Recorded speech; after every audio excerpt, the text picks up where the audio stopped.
ஆராய்ச்சி நிகழ்ச்சிக்காக காத்திருக்கும் அன்பர்களை இயேசு கிறிஸ்துவின் இனிய நாமத்தினாலே அன்புடன் வாழ்த்தி வரவேற்கிறோம். நாம் கடந்த 19 பாடங்களில் என்னாகம புத்தகத்தை விளக்கமாக கற்றுக்கொண்டோம். அந்த பாடங்கள் உங்கள் ஆவிக்குரிய வாழ்க்கைக்கு அதிக பிரயோஜனமுள்ளதாக இருந்திருக்கும் என்று எண்ணுகிறோம். நாம் இன்று முதல் யோவான் எழுதின சுவிசேஷத்தை 40 பாடங்களாக கற்றுக்கொள்ள இருக்கிறோம். இன்று நாம் அதற்கான முகவுரை பகுதியை கற்றுக்கொள்ள இருக்கிறோம். இந்த பாடத்திலே யோவான் சுவிசேஷத்தை குறித்து ஜெரோம் என்னும் வேத பண்டிதரின் கருத்து என்ன? யோவான் சுவிசேஷத்தை யார் எதற்காக எழுதினார்கள்? ஒரு நாள் இரவிலே இயேசுவை சந்திக்க வந்த நிக்கோதேமுவிற்கு இயேசு கூறியது என்ன? ஆழமாக கற்றுக்கொள்ள தொடர்ந்து வரும் நிகழ்ச்சிகளை தவற விட்டு விடாதிருங்கள். பிரியமான வேத ஆராய்ச்சியர்களே, இன்று முதல் யோவான் எழுதின சுவிசேஷத்தை கற்றுக்கொள்ளப் போகிறோம். யோவான் எளிதாக அறிந்து கொள்ளக்கூடிய ஒரு சுவிசேஷம் என்ற எண்ணம் அநேகருக்கு உண்டு. ஆனால் அங்கே காணப்படுகிற வார்த்தைகளின் எளிமையானது அநேகரை ஏமாற்றி விடுகிறது என்று சொல்லலாம். உதாரணமாக 2 வசனங்களை வாசிக்கிறேன். யோவான் 1 அதிகாரம் 11-12 வசனங்கள். அவர் தமக்கு சொந்தமானதிலே வந்தார், அவருக்கு சொந்தமானவர்களோ அவரை ஏற்றுக்கொள்ளவில்லை. அவருடைய நாமத்தின் மேல் விசுவாசமுள்ளவர்களாய் அவரை ஏற்றுக்கொண்டவர்கள் எத்தனை பேர்களோ அத்தனை பேர்களும் தேவனுடைய பிள்ளைகளாகும்படி அவர்களுக்கு அதிகாரம் கொடுத்தார். அருமையானவர்களே, வார்த்தையை பொறுத்த மட்டிலேயும் நமக்கு எந்த பிரச்சனையும் இல்லை. ஆனால் உண்மையை சொல்ல வேண்டுமென்றால் மிக முக்கியமான சுவிசேஷத்தை நாம் கற்றுக்கொள்ளப் போகிறோம். யோவான் எழுதின சுவிசேஷத்தின் மற்றும் ஒரு சிறப்பு தன்மையை காட்டுகிறேன். யோவான் 14:20 பாருங்கள். நீங்கள் என்னிலும் நான் உங்களிலும் இருக்கிறதை அந்நாளிலே அறிவீர்கள். இந்த வசனத்திலே காணப்படுகிற ஒவ்வொரு வார்த்தைக்கான பொருளையும் 4வது வகுப்பு படிக்கிற ஒரு பிள்ளை கூட அழகாக சொல்லும். ஆனால் அந்த வார்த்தைகளை தொடர்ச்சியாக வைக்கும் பொழுது, குறிப்பாக நீங்கள் என்னிலேயும் நான் உங்களிலேயும் என்ற வாக்கியமானது மிகவும் அறிவு பெற்ற ஒரு வேத சாஸ்திர நிபுணரும் தத்துவ ஞானியும் கூட இதன் ஆழமான பொருளை விவரிக்க முடியாது. சுருக்கமாக சொல்ல வேண்டுமென்றால், நீங்கள் என்னிலேயும் என்பது ரட்சிப்பை குறித்தும், நான் உங்களிலேயும் என்பது பரிசுத்தமாக்கப்படுதலையும் குறித்து கூறுகிறது. ஆனால் இதையும் தாண்டி ஆழமாக நம்மால் செல்ல முடியாது. அநேக நேரங்களிலே வார்த்தைகளுக்கான பொருளை நாம் அறிந்திருப்பதனாலே அந்த வாக்கியத்திலே என்ன சொல்லப்பட்டிருக்கிறது என்பதை அறிந்திருக்கிறோம் என்று நினைக்கிறோம். வார்த்தைகள் எளிமையானவைகள், ஆனால் கருத்துக்களோ ஆழமானவைகள். ஜெரோம் எனும் வேத பண்டிதர் யோவான் சுவிசேஷத்தை குறித்து சொல்லும் பொழுது, தெய்வீக ரகசியங்களின் ஆழங்களில் உயர்ந்து நிற்கிறது யோவான் சுவிசேஷம் என்று சொல்லியிருக்கிறார்.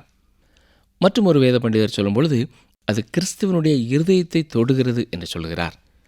யோவான் எழுதின சுவிசேஷம் மிக சாதாரணமானது, எளிமையானது என்று கூறப்பட்டாலும், யோவானை எழுதியது அப்போஸ்தலனாகிய யோவான் தானா என்பதை குறித்து அநேகர் கருத்து மாற்றங்களை தெரிவிக்கிறார்கள். ஆனால் அந்த சர்ச்சைக்குள்ளே நாம் நுழைய வேண்டிய அவசியமில்லை. ஏனென்றால் யோவான் கடைசி அதிகாரத்தில் 24 வசனத்திலே சொல்லும் பொழுதும், அந்த சீஷனே இவைகளை குறித்து சாட்சி கொடுத்து இவைகளை எழுதினவன், அவனுடைய சாட்சி மெய் என்று அறிந்திருக்கிறோம் என்று தெளிவாக எழுதி வைத்திருக்கிறார். ஒரு வேத சாஸ்திர கல்லூரியிலே யோவான் தான் இந்த சுவிசேஷத்தை எழுதினாரா என்பதை குறித்து பல கருத்துக்கள் கற்றுக் கொடுக்கப்பட்டது. அந்த இறுதி நாள் வகுப்பிலே ஒரு மாணவன் எழுந்து சொன்னான், நான் இங்கே வரும் முன்னதாக யோவானே அந்த சுவிசேஷத்தை எழுதினார் என்பதை அறிந்திருந்தேன். இந்த 3 மாதங்கள் முடிந்த பிறகும் அதையே நான் விசுவாசிக்கிறேன்.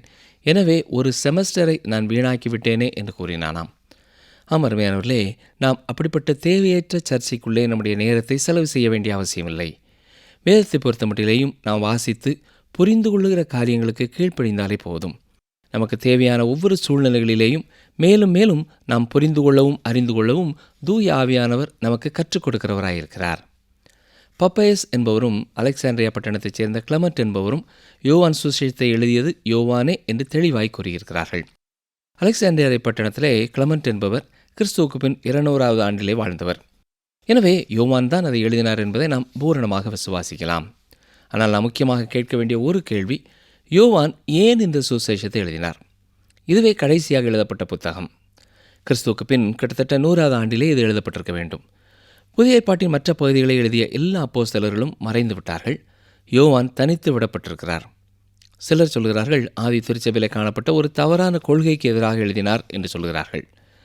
அந்த கூட்டத்தின் மக்கள் விசுவாசிப்பது என்னவென்றால், இயேசு கிறிஸ்து தேவனாயிருக்கிறார், அவர் மனிதன் அல்ல என்பதுதான். மேலும் அவர்கள் சொல்லுகிற மற்றும் ஒரு கருத்து, அப்போஸ்தலர்கள் அவரை பார்த்தார்கள் என்று எண்ணினார்கள், ஆனால் உண்மையாக அவரை பார்க்கவில்லை என்று கூறுகிறார்கள். ஐரேனியஸ் என்பவர் சொல்லும் பொழுதும் இப்படிப்பட்ட நாஸ்டிக் கொள்கைகளுக்கு எதிராக எழுதினார் என்று கூறுகிறார். ஆனால் தொலக் என்பவர் சொல்லும் பொழுது அந்த காரணத்திற்காக அது எழுதப்படவில்லை என்கிறார். இன்னும் சில மற்ற சுசேஷர்கள் எழுதிய காரியங்களுக்கு துணையாக இவற்றை எழுதியிருக்கிறார் என்கிறார்கள். அதாவது மற்றவர்கள் சேர்க்காத சில காரியங்களை இவர் சேர்த்து சொல்கிறார் என்கிறார்கள். ஆனால் ஹேஸ் என்பவர் சொல்லும் பொழுது வெற்றிடங்களை நிரப்புவதற்காக எழுதப்பட்ட சுசேஷம் யோவான் அல்ல என்கிறார். இந்த விளக்கங்கள் எல்லாம் யோவான் சுசேஷத்தில் காணப்படுகிற வினோதமான சத்தியங்களுக்கு விளக்கம் கொடுக்கிறதில்லை. அப்படி என்றால் யோவான் ஏன் இதை எழுதினார்? அன்றைய திருச்சபை மக்கள் இந்த மத்தேயு, மார்க்கு, லூக்கா எழுதின சுசேஷங்களோடு கூட இவரும் ஒரு சுசேஷத்தை எழுத வேண்டும் என்று கேட்டுக்கொண்டபடியினாலே எழுதியிருக்கலாம். அதாவது ஆழமான சத்தியங்களை அறிந்து கொள்ள விருப்பமுள்ளவர்களாக யோவானிடத்திலே அவர்கள் இதை கேட்டிருக்கலாம். ஆவிக்குரிய வாழ்க்கையிலே வளர்வதற்கான இயேசுவின் போதனைகளை தொகுத்து தரும்படியாய் கேட்டிருக்கலாம். இதே காரியத்தை தான் பரிசுத்தவான் என்று அழைக்கப்படுகிற அகஸ்டின் சொல்லுகிறார். அகஸ்டின் அவர்கள் கூறும்பொழுது யோவான் எழுதின சுசேஷமானது மற்ற சுசேஷங்களை காட்டிலும் வித்தியாசமானது என்றும், ஒரு கழுகு காரியங்களை பார்ப்பது போல இவர் பார்க்கிறார் என்றும் எழுதியிருக்கிறார். உயரமாக சென்று கழுகு பார்க்கும் அந்த பார்வையோடு பார்க்கும் யோவான் சுசேஷமானது நம்மையும் உயரமான ஆவிக்குரிய அனுபவத்திற்குள்ளே கொண்டு செல்லட்டும் என்று எழுதுகிறார். ஆம், அதுதான் யோவான் தனது நிருபத்தை எழுதியதின் நோக்கம். யோவான் தனது நிருபத்தை எழுத ஆரம்பிக்கும் பொழுது நம்மை பெத்லெஹேமுக்கு அவர் அழைத்து செல்லவில்லை. ஒவ்வொரு கிறிஸ்துமஸ் காலங்களிலேயும் பழைய அதே பாடல்களை நாம் பாடிக்கொண்டே இருப்பதனாலே மட்டும் ஆவிக்குரிய வாழ்க்கையிலே வளர முடியாது. ஏன் யோவான் அப்படி செய்யவில்லை என்றால், நாம் ஆவிக்குரியவர்களாக வளர வேண்டும் என்றே அவர் விரும்பினார். அமைதியான நித்தியம் என்னும் பாதையிலே நம்மை நடத்துகிறார். ஆதியும் அந்தமும் இல்லாத ஒரு ஆதியை குறித்து அவர் பேசுகிறார். யோவான் 1:1 பாருங்கள். ஆதியிலே வார்த்தை இருந்தது, அந்த வார்த்தை தேவனிடத்தில் இருந்தது, அந்த வார்த்தை தேவனாய் இருந்தது என்கிறார்.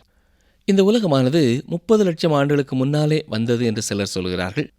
ஆனால் பூமி அதைவிட முன்காலத்திலேயே இருந்திருக்கலாம். உலகத்தை படைக்கும் வரை தேவன் என்ன செய்து கொண்டிருந்தார்? அப்பொழுது அவர் கை சூப்பி கொண்டு இருந்தார் என்று எண்ணுகிறீர்களா? இல்லை பிரியமானவர்களே, கடந்த காலத்திலேயும் அவர் செய்ய வேண்டிய எத்தனையோ காரியங்கள் இருந்தது. வரும் நித்தியத்திலேயும் அவர் எத்தனையோ காரியங்களை செய்ய போகிறார். எனவே ஆதியிலே என்று சொல்லும் பொழுது நம்முடைய அறிவுக்கு எட்டிய தூரம் வரை தான் நாம் சொல்ல முடியும். மீண்டுமாக யோவான் 1:3 சொல்லும் பொழுது சகலமும் அவர் மூலமாய் உண்டாயிற்று, உண்டானதொன்றும் அவராலே அல்லாமல் உண்டாகவில்லை என்கிறார்.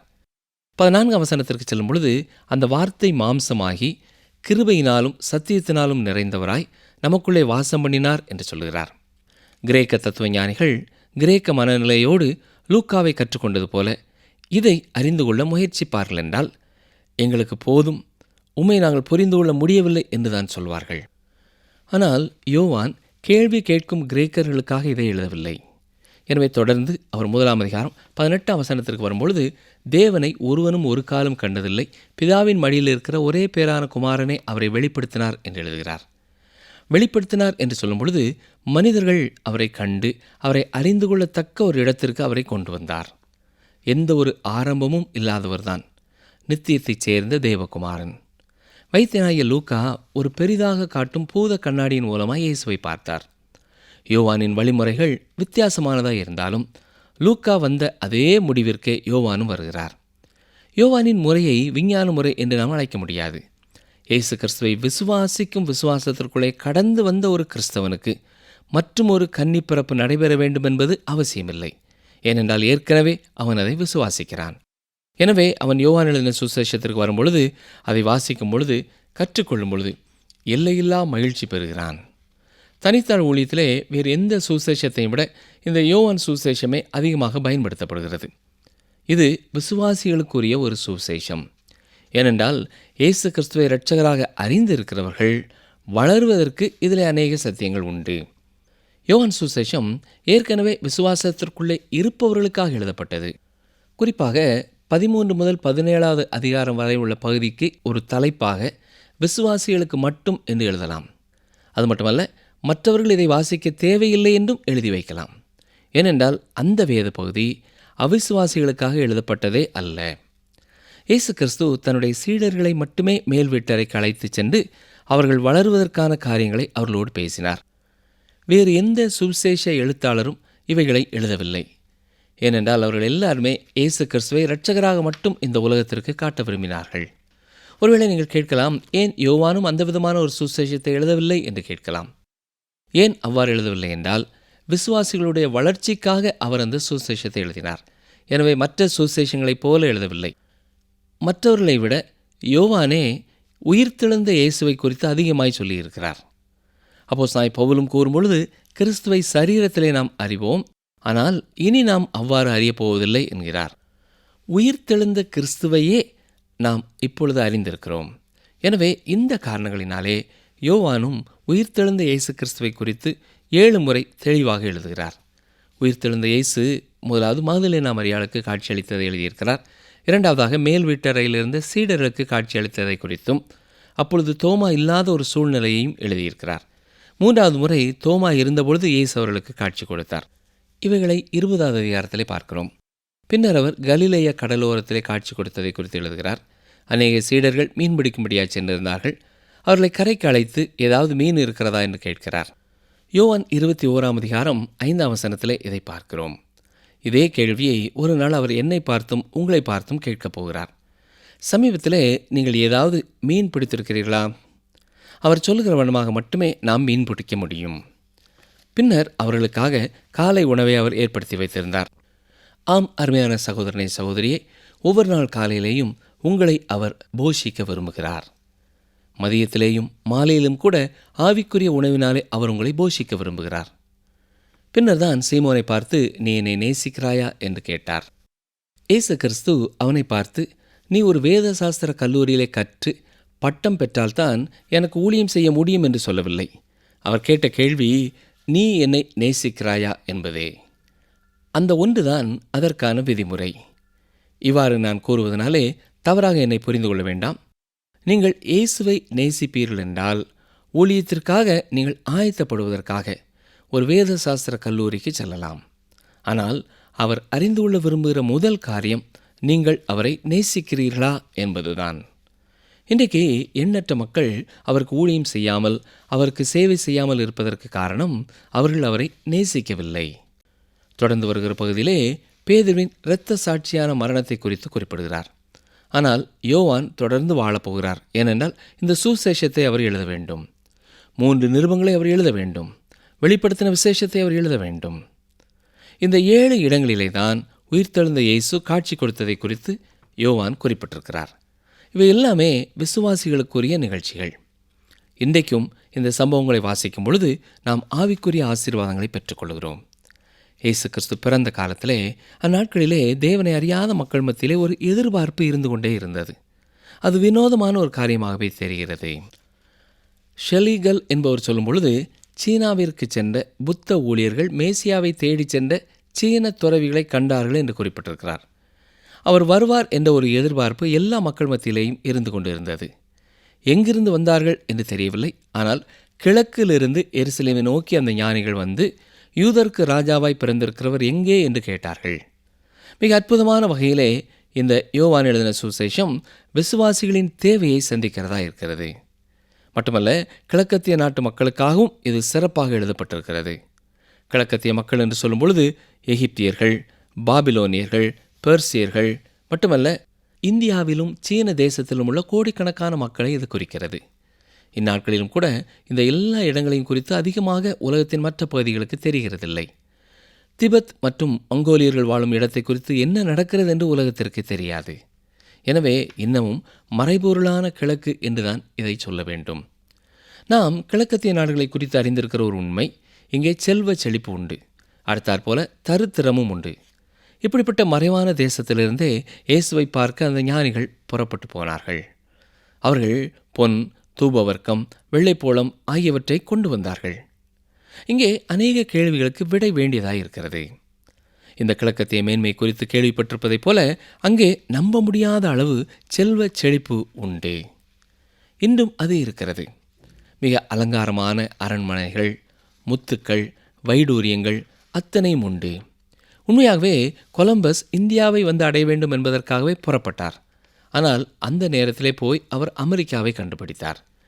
கிழக்கிலிருந்தும் செல்வ செழிப்பிலே கொஞ்சம் கொண்டு வர வேண்டும் என்று புறப்பட்ட அவர் புதிய ஒரு பாதையை அமைக்க வேண்டும் என்று நினைத்த அவர் எதிர்பாராமல் தான் அமெரிக்காவை கண்டறிந்தார். செல்வ செழிப்பின் மத்தியிலே தந்திரமும் நிறைந்ததாய் இருந்தது. இன்றும் கோடிக்கணக்கான மக்கள் குடிக்கு அடிமைப்பட்டு கிடக்கிறார்கள். எத்தனையோ ஆயிரக்கணக்கான மக்கள் பட்டினியினாலே மடிகிறார்கள். தரித்திரராய் இருக்கிறவர்கள் தங்களுக்கு உதவி வேண்டும் என்று அழுதாலும் அவருடைய தேவையை சந்திக்க செல்வ செழிப்பில் வாழ்கிறவர்கள் எந்த விடையையும் கண்டுகொள்ளவில்லை. கிழக்கத்திய மக்கள் எவ்வளவோ விடுதலை பெற்றவர்களாய் இருக்கிறார்கள். இருந்தாலும் திருப்தி இல்லை. எத்தனையோ விதமான மதங்கள் இங்கே இருக்கின்றன. ஆனாலும் எண்ணற்ற மக்கள் சமாதானம் பெறவில்லை. இப்படிப்பட்ட ஒரு பின்னணியத்திலே இருந்துதான் ஞானிகள் யூதருக்கு ராஜாவாக பிறந்திருக்கிறவர் எங்கே, அவரை காண்பதற்காக கிழக்கிலிருந்து வருகிறோம், நாங்கள் அவரை தொழுது கொள்ள வேண்டும் என்று வந்தார்கள். அவர்களுக்கு ரட்சிப்பு தேவையானதாய் இருந்தது. அவர்கள் விரும்பிய ரட்சிப்பை எந்த ஒரு மார்க்கமும் அவர்களுக்கு கொடுக்கவில்லை. இந்த கிழக்கத்திய மக்கள் யோவான் சுசேஷத்திலே வெளிப்படுத்தப்பட்டிருக்கிறார்கள். யோவான் சுசேஷத்திலே ஒரு குறிப்பிட்ட வகையான மனது வெளிப்படுத்தப்பட்டிருக்கிறது. இப்படிப்பட்ட மனநிலை உள்ளவருடைய தேவையை இயேசு கிறிஸ்து மட்டுமே சந்திக்க முடியும். அதைத்தான் யோவான் வெளிப்படுத்தியிருக்கிறார். பரலோகத்தின் மகிமையிலிருந்து அவர் புறப்பட்டு வந்தார். நாம் எண்ணி பார்க்கக்கூடிய ஆதி காலத்திற்கு முன்பே இருக்கும் அந்த வார்த்தை மாம்சமாகி மனிதர்கள் மத்தியிலே நடந்து தெரிந்தார். கிழக்கு நாடுகளிலே சமயம் இருந்தது. இஸ்ரவேல் மக்களும் உலகத்தின் இந்த கிழக்கு பகுதியைச் சேர்ந்தவர்கள்தான். இந்த கிழக்கு தேசங்களிலே அநேக சமயங்கள் உண்டு. வழிபாட்டு ஸ்தலங்களும் செழிப்பான சடங்காச்சாரங்களும் பல வகையான பழக்க வழக்கங்களும் உண்டு. யோவான் சுசேஷத்தில் அவர் சொல்லும் பொழுது வெளிப்படையாக முதலாவது இயேசு செய்த காரியம், அந்நாளிலே இருந்த தேவாலயத்திற்குள்ளே பிரவேசித்து அதை சுத்தம் செய்தார் என்று குறிப்பிட்டிருக்கிறார். அங்கே இருந்த மக்களுக்கு அவர் சொல்ல விரும்பிய சத்தியம் என்ன? தேவன் பரிசுத்தர். பரிசுத்தமான தேவனை தொழுது கொள்ள நீங்கள் செல்ல வேண்டுமென்றால் நீங்கள் சுத்திகரிக்கப்பட வேண்டும். தவறான காரியங்களோடு கூட தீமையான காரியங்களோடு கூட ஒத்துப்போகிறவர்களாய் இருக்கக்கூடாது. பரிசேயனாகிய நிக்கோதேமு ஒரு நாள் இரவு இயேசுவினிடத்திலே வந்தான். இதை குறித்து யோவான் மட்டுமே எழுதியிருக்கிறார். அவன் உடம்பெல்லாம் சமயம் சார்ந்தவனாய் இருந்தான். அவனை பார்த்தும் இயேசு, நீ மறுபடியும் பிறக்க வேண்டும் என்று சொன்னார். பழைய சமயத்தை தூர எறிந்துவிட்டு புதிய ஒரு வாழ்க்கையை பெற்றுக்கொள்ள வேண்டியவனாய் இருந்தான். பழைய உடைகளை சீர்படுத்துவதற்காக இயேசு வரவில்லை, புதிய நீதியின் வஸ்திரத்தை கொடுக்கவே அவர் வந்தார். அதை உடுத்திய ஒருவன்தான் பரிசுத்த தேவனுக்கு முன்னாலே நிற்க முடியும். உலகத்தின் இந்த கிழக்கு பகுதி இந்த நீதியின் வஸ்திரத்தை பெற்றுக்கொள்ள வேண்டியதாக இருக்கிறது. அது மட்டுமல்ல, உலகத்தின் இந்த பகுதியிலே பெண்கள் குறைவாக எண்ணப்படுகிறார்கள், நடத்தப்படுகிறார்கள். கருவிலேயே அது ஒரு பெண்ணானால் அதை கொலை செய்யும் பழக்கமும் இன்றும் இருக்கிறது. இயேசு கிறிஸ்து பெண் சமுதாயத்தை ஆசீர்வதித்திருக்கிறார். ஏனென்றால் அவர் இந்த உலகத்திலே ஒரு பெண்ணின் மூலமாகவே பிறந்தார். ஆட்சி செய்கிறவர்கள் அந்தப்புறம் என்ற பெயரிலே பெண்களை நடத்தும் சூழ்நிலையிலேயும் இயேசு கானாவூரிலே திருமண வீட்டிற்கு சென்றார். குடும்ப வாழ்க்கையை அவர் ஆசீர்வதித்தார். ஒரு கிணற்றண்டையிலே உட்கார்ந்து கேள்விக்குறியான ஒரு பெண்ணோடு பேசிக் கொண்டிருந்தார். அந்த பெண்ணுக்காகவும் பின்னாலே அவர் மரித்தார். எப்படி ஒரு ஆண் மகனுடைய ஆத்மா விலையேற பெற்றதோ அதே போல பெண்களுடைய ஆத்மாவும் விலையேற பெற்றது என்பதை தெளிவுபடுத்தினார். 5000 பேரை போஷித்ததைத் தொடர்ந்து அவர்களுக்கு அநேக ஆழமான சத்தியங்களை எடுத்து கூறினார். இயேசு கிறிஸ்து தன்னை குறித்து சொன்ன 7 முக்கியமான காரியங்களை யோவான் சுவிசேஷத்தில் நாம் பார்க்கலாம். நானே உலகத்திற்கு ஒளியாயிருக்கிறேன், நானே ஜீவ அப்பம், நானே வழியும் சத்தியமும் ஜீவனுமாயிருக்கிறேன், நானே வாசல், நானே நல்ல மேய்ப்பன் என்றும் கூறியிருக்கிறார். இயேசு கிறிஸ்து தமது சீடர்கள் முன்னாலே செய்த அநேக அற்புதங்கள் இங்கே எழுதப்படவில்லை. ஆனால் யோவான் சுவிசேஷம் எழுதப்பட்டதின் நோக்கத்தை யோவான் 20ஆம் அதிகாரம் 30-31 வசனங்களிலே தெளிவாய் சொல்லியிருக்கிறார். கவனியங்கள், வாசிக்கிறேன். யோவான் 20:30-31. இந்த புஸ்தகத்தில் எழுதியிராத வேறு அநேக அற்புதங்களையும் இயேசு தமது சீஷருக்கு முன்பாக செய்தார்.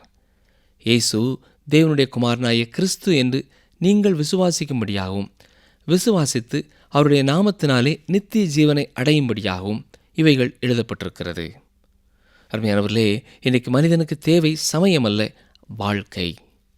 இன்றைய நிகழ்ச்சியை நிறைவு செய்யும் முன்னதாக சில முக்கியமான குறிப்புகளை நான் கூறுகிறேன். மத்தேயுவும் மார்க்குவும் இயேசு கிறிஸ்துவின் அற்புதங்களுக்கு முக்கியத்துவம் கொடுக்கிறார்கள்.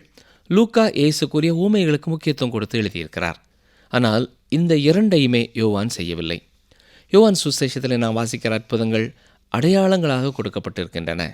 உதாரணமாக இயேசு கிறிஸ்து ஜீவ அப்பத்தை குறித்து சொன்னதை தொடர்ந்து 5000 ஜனங்களை போஷித்தார். யோவான் எழுதின சுவிசேஷத்திலே 11 குறிப்பான அடையாளங்கள் சொல்லப்பட்டிருக்கிறது. யோவான் சுவிசேஷத்தில் எந்த ஓமையையும் நீங்கள் பார்க்க முடியாது. ஒரே ஒரு முறை ஊமை என்ற வார்த்தை பயன்படுத்தப்பட்டிருக்கிறது. இங்கே பேரபோல் என்ற கிரேக்க வார்த்தை பயன்படுத்தப்படவில்லை, பரோமியா என்ற வார்த்தை பயன்படுத்தப்பட்டிருக்கிறது. நல்ல மேய்ப்பனை குறித்த செய்தியானது ஊமை அல்ல, அது ஒரு செய்தி. யோவான் எழுதின சுவிசேஷத்திலே மறுநாள் மறுநாள் என்ற வார்த்தையை நீங்கள் பார்க்கலாம். அதாவது தொடர்ச்சியாக காரியங்கள் கூறப்பட்டிருப்பதை இது நமக்கு உணர்த்துகிறது. யோவான் பட்டணங்களுக்கும் இடங்களுக்கும் முக்கியத்துவம் கொடுத்து எழுதுகிறார். யோர்தானுக்கு அப்பாலே இருக்கிற பெத்தாபரா என்று சொல்கிறார், கலிலேயாவிலே உள்ள கானா என்று சொல்கிறார். இயேசு கிறிஸ்துவின் தெய்வீகம் மிக தெளிவாக இந்த சுவிசேஷத்தில் சொல்லப்பட்டிருக்கிறது. அதே வேளையிலே அவருடைய மனித தன்மையும் மறைக்கப்படவில்லை. யோவான் மட்டுமே இயேசு கிறிஸ்து சமாரியாவின் வழியாக சென்றதை குறித்தும் சமாரிய பெண்ணிடத்திலே பேசியதை குறித்தும் எழுதியிருக்கிறார். அது மட்டுமல்ல, இயேசு கிறிஸ்து கண்ணீர் வடித்ததை குறித்தும் யோவான் எழுதியிருக்கிறார். இயேசு என்ற வார்த்தையே அதிகமாக பயன்படுத்தப்பட்டிருக்கிறது. இயேசுவின் தெய்வீகத்தை முக்கியத்துவப்படுத்தி எழுதும் பொழுது ஏன் அவர் கிறிஸ்து என்ற வார்த்தையை அதிகம் பயன்படுத்தவில்லை என்ற கேள்வி எழும்புகிறது. ஏன் தெரியுமா? தேவன் மனிதனானார். யோவான் 16:28 இயேசு சொல்லும் பொழுது, நான் பிதாவினிடத்திலிருந்து புறப்பட்டு உலகத்திலே வந்தேன், மறுபடியும் உலகத்தை விட்டு பிதாவினிடத்திற்கு போகிறேன் என்று கூறியிருப்பதை யோவான் குறிப்பிட்டிருக்கிறார். ஆம் பிரியமானவர்களே, தேவன் மனிதனானார். ஏன் மனிதனானார்? பாவத்திலே வாழ்ந்து கொண்டிருக்கிற மனிதன் பரிசுத்தமான தெய்வத்தின் அண்டை வந்து சேர முடியாது என்பதை அறிந்த பிதாவினுடைய விருப்பப்படி இயேசு உலகத்திலே மனிதனானார். நம்முடைய பாவங்களுக்காக சிலுவையிலே தண்டனையை அனுபவிக்கும்படியாகவே அவர் வந்தார். எந்த நோக்கத்தோடு வந்தாரோ அதை செய்து முடித்தார். இன்றைக்கும் அவர் நம்முடைய பாவங்களுக்காக மரித்தார் என்பதை நாம் விசுவாசித்து அவரை நம்முடைய இரட்சகராக நாம் ஏற்றுக்கொள்ளும் பொழுது, ஒத்துக்கொள்ளும் பொழுது நம்முடைய வாழ்க்கையிலே பாவ மன்னிப்பையும் பாவத்திலிருந்து விடுதலையையும் நித்தியமான ஜீவனையும் நாம் பெற்றுக்கொள்ள முடியும். அப்படிப்பட்ட கிருபையை கர்த்தர் தாமே உங்களுக்கும் தருவாராக. ஜெபம் செய்வோம். எங்களை நேசிக்கிறங்கள் நல்ல ஆண்டவரே, யோவான் எழுதின சுவிசேஷத்தை நாங்கள் கற்றுக்கொள்ள ஆரம்பித்திருக்கிறோம். நீரே எங்களுக்கு ஜீவனும், நீரே எங்களுக்கு பலனும், நீரே எங்களுக்கு வழியும் சத்தியமுமாய் இருந்து இந்த வசனங்களை நாங்கள் கற்றுக்கொள்ளும் பொழுது புதிய ஜீவனை பெற்றுக்கொண்டவர்களாய் மாறத்தக்கதாக எங்கள் ஒவ்வொருவருக்கும் கிருபை தர வேண்டும் என்று சொல்லி நாங்கள் ஜெபிக்கிறோம். ஆவிக்குரிய வாழ்க்கையிலே நாங்கள் எல்லாரும் மேலும் மேலும் வளரவும், உம்மை பிரியப்படுத்தும் ஒரு வாழ்க்கைக்குள்ளே கடந்து செல்லவும் தொடர்ந்து நீர் எங்களுக்கு உதவி செய்யும். இந்த குறிப்பிட்ட நேரத்திலே வேத புஸ்தகங்களோடு உம்முடைய பாதத்திலே உட்கார்ந்து நாங்கள் உம்முடைய வசனங்களை கற்றுக்கொள்ள எங்களுக்கு துணை செய்யும். இயேசு இரட்சகரின் நாமத்தினாலே வேண்டிக் கொள்கிறோம் பிதாவே, ஆமேன். அன்பர்களே, இந்த யோவான் சுவிசேஷத்தின் பாடங்கள் உங்கள் ஆவிக்குரிய வாழ்க்கைக்கு அதிக பிரயோஜனமுள்ளதாக இருந்திருக்கும். இன்று நாம் கற்றுக்கொண்டது என்ன? வேதத்தை நாம் வாசித்து புரிந்து கொள்ளக்கூடிய காரியங்களுக்கு நாம் கீழ்ப்படிந்தாலே போதுமானது. யோவான் எழுதின சுவிசேஷம் மற்ற சுவிசேஷங்களை காட்டிலும் வித்தியாசமானது. யோவான் எழுதின சுவிசேஷம் விசுவாசிகளுக்குரிய ஒரு சுவிசேஷம். ஏனென்றால் இயேசு கிறிஸ்துவை இரட்சகராக அறிந்திருக்கிறவர்கள் வளருவதற்கு இதிலே அநேக சத்தியங்கள் உண்டு. பரிசுத்தமான தேவனை தொழுது கொள்ள வேண்டும் என்றால் முதலாவது சுத்திகரிக்கப்பட வேண்டும். நாம் தீமையான காரியங்களோடு கூட ஒத்துப்போகிறவர்களாக இருக்கக்கூடாது. மீண்டும் அடுத்த நிகழ்ச்சியில் சந்திப்போம். கர்த்தர் உங்களை ஆசீர்வதிப்பாராக.